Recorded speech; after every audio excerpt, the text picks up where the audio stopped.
Custo de vida, emprego e desemprego, cesta básica, tarifas públicas, salário mínimo. Agora, na Brasil Atual, a análise do DIEESE. E a análise do DIEESE hoje é com José Silvestre, que é diretor adjunto do Departamento Intersindical de Estatística e Estudos Socioeconômicos. Bom dia, Silvestre. Bem-vindo ao Jornal Brasil Atual. Bom dia, Rafael. Obrigado pela tua participação. A gente vai falar com o Silvestre sobre reforma tributária. Ontem, lá em Davos, na Suíça, o Fernando Haddad afirmou que essa reforma, que está sendo proposta pelo governo Lula, será votada no Congresso Nacional no primeiro semestre deste ano, se depender do governo. Como é que você avalia essas propostas que estão sendo já discutidas há alguns anos no Congresso Nacional de reforma tributária? O Fernando Haddad diz, inclusive, que já há muita maturidade nesse debate sobre a mudança nas regras e que elas são necessárias para diminuir a desigualdade, inclusive entre setores. A gente acabou de acompanhar uma matéria também, Silvestre, do Oxfam, mostrando que a desigualdade no mundo vem se acentuando. É preciso mesmo colocar o rico no imposto e o pobre no orçamento? Como é que faz essa conta, Silvestre? Olha, Rafael, primeiro é extremamente necessária uma reforma tributária, né? É uma reforma que não é fácil de ser realizada, né?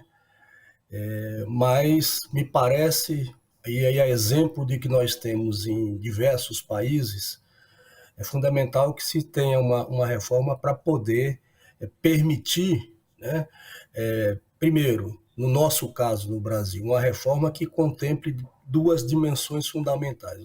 Uma primeira que seria no sentido mais de simplificar a estrutura tributária, né? A estrutura tributária brasileira é muito complexa, tem diversos tributos, impostos, enfim. E a outra, mais importante ainda, que seria uma reforma tributária que tem um caráter, digamos assim, progressivo, ou seja, as pessoas que ganham mais, que podem mais, pagam mais proporcionalmente, e as pessoas que ganham menos, ou que ganham muito, ou não pagam, ou pagam proporcionalmente menor, ou seja, mais adequado com a sua renda, né? Ontem nós vimos declarações dos dois ministros, né? O ministro Haddad da Fazenda e também o ministro do Desenvolvimento, Indústria e Comércio, o Geraldo Alckmin, falando da necessidade da reforma tributária e duas falas parece que alinhadas, né? O que é positivo do ponto de vista do governo, né? De você ter os ministros falando a mesma linguagem, digamos assim, em relação à reforma tributária. Então, se a gente perceber também o que ocorre nos diversos países, uma questão importante são as alíquotas relativas ao imposto de renda para as pessoas mais ricas, né? No Brasil, as alíquotas, a alíquota máxima aqui é 27,5%. Além disso, você ainda tem deduções de despesas com saúde, educação e assim por diante. Então, vamos torcer, tá certo, que o governo consiga levar essa proposta, porque tem inclusive duas PEC, né, Rafael, tramitando no Congresso. Acho que me parece que a PEC 45 e, se não me falha a memória, a PEC 110, né?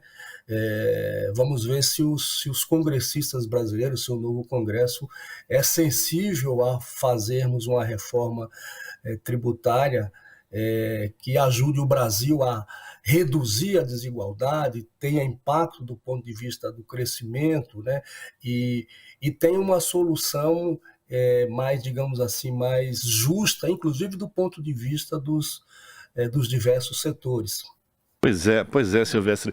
O Geraldo Alckmin, vice-presidente-ministro, disse que o Brasil vive num manicômio tributário, né? Ele disse que as leis são todas muito confusas e o ministro da Fazenda, o Fernando Haddad, disse que essa reforma tributária, a justiça tributária, é essencial para reindustrializar o país, porque, segundo nas palavras dele, a indústria que hoje paga 1/3 dos tributos no Brasil, que está respondendo por 10% da produção, mostrando haver um desequilíbrio muito grande em relação a esse setor, ao setor da indústria, né?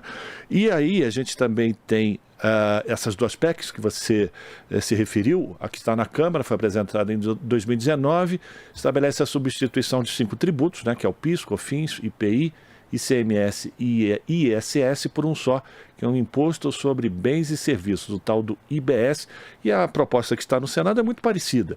Também cria um outro valor, um outro imposto de valor agregado, que é o IVA. E com relação à tributação das pessoas, parece que no Brasil a gente está fazendo uma reforma tributária ao contrário, né? Porque quando você não reajusta a tabela do imposto de renda, cada vez mais a classe média pobre ou classe média média entra no pagamento do imposto. É preciso realmente mudar com tudo isso, né? E as pessoas têm que ficar atentas que esse pagamento do imposto de renda é responsabilidade direta dos últimos governos, tanto do Temer como do Bolsonaro, né? É verdade, você tem anos aí que a tabela não é reajustada. E é isso, significa, quer dizer, quando você não reajusta a tabela do imposto de renda, os assalariados, as pessoas que ganham menos, tendem a pagar mais proporcionalmente, né? Então, esse seria um aspecto importante da reforma, ou seja, atualizar a tabela do imposto de renda. Uma outra coisa, Rafael, é que é um absurdo, né? Quer dizer, nos momentos de crise, os extremos, né? Ou seja, os super ricos e aquelas pessoas mais pobres, mais miseráveis, esses extremos, essas diferenças se ampliam, né? A gente viu isso durante a pandemia e o próprio relatório da Oxfam mostra, por exemplo, que você tem no Brasil pouco menos de 4 mil pessoas, para cerca de 3.400 pessoas, que representam apenas 0,0016% da população, eles têm quase um quinto da riqueza nacional, ou seja, o equivalente ao que tem 182 milhões de pessoas, algo como 85% da nossa população. Quer dizer, é um absurdo. Então, é necessário essa reforma tributária e que taxe, por exemplo, os super ricos, né? E as grandes fortunas, enfim. Uma outra coisa que é absurdo, só tem no Brasil mais 3 ou 4 países ali do leste europeu, Estônia, Lituânia, etc., que é isentar lucros e dividendos, né? No Brasil, isso aconteceu a partir de 1996. Até então, esses lucros e dividendos eram tributados, eram taxados. A partir de 96, lá no governo Fernando Henrique, esses lucros e dividendos passaram a ser isentos. Então, reafirmando que é extremamente necessário a gente ter uma reforma tributária, que né, Rafael, como eu já comentei, a gente vê nos diversos países, a alíquota, por exemplo, do imposto para os mais ricos, aqui é 27,5%, você tem países como a Alemanha, que chega a 47,5%, a Suécia, que é a maior alíquota, chega a 61%. Então, e a reforma tributária, ela vem também, como o próprio Haddad e o ministro do Desenvolvimento Alckmin falou, quer dizer, no sentido de também corrigir distorções e injustiças em relação aos setores, e particularmente a indústria, né? Então, está sendo dito também que a reforma tributária seria, digamos assim, um impulso para a reindustrialização brasileira, que também é necessário. Quer dizer, a indústria é fundamental para o processo de desenvolvimento. E a reforma tributária é um vetor importantíssimo nisso. E outra ponta dessa equação, outro fator dessa equação que foi mencionado por Haddad ontem lá na Suíça, foi como o Brasil pode se precaver de entrar ou de sofrer efeitos mais graves de uma suposta crise internacional aqui no Brasil, né? Uma crise internacional na economia.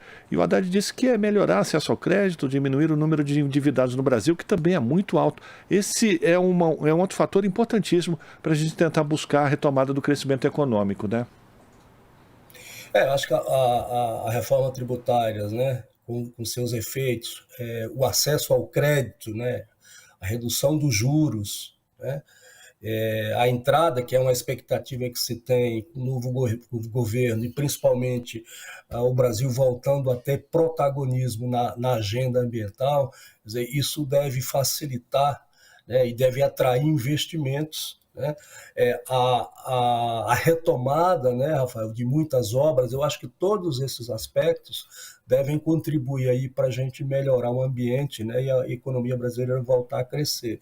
Não vai ser fácil, né, mas se esses aspectos todos se concretizarem, nós temos condições de voltar a economia brasileira tem todas as condições de voltar a crescer. É isso que todos nós, digamos assim, almejamos, né, para melhorar a distribuição de renda, reduzir a desigualdade, enfim, o Estado ter recursos para investimento nas políticas públicas e assim por diante. Perfeito. Quero agradecer a participação de José Silvestre, que é diretor adjunto do Diese aqui no Jornal Brasil Atual, fazendo uma avaliação da expectativa para a apresentação de uma proposta de reforma tributária pelo governo Lula e os impactos positivos que essas modificações podem trazer para a economia brasileira. Obrigado pela tua participação, Silvestre. A gente continua em contato e espera ter a tua participação mais vezes aqui no Jornal. Um abraço para você. Okay. Obrigado, Rafael. Estamos à disposição. Um abraço. Abraço. Conversamos com o José Silvestre aqui no Jornal Brasil Atual.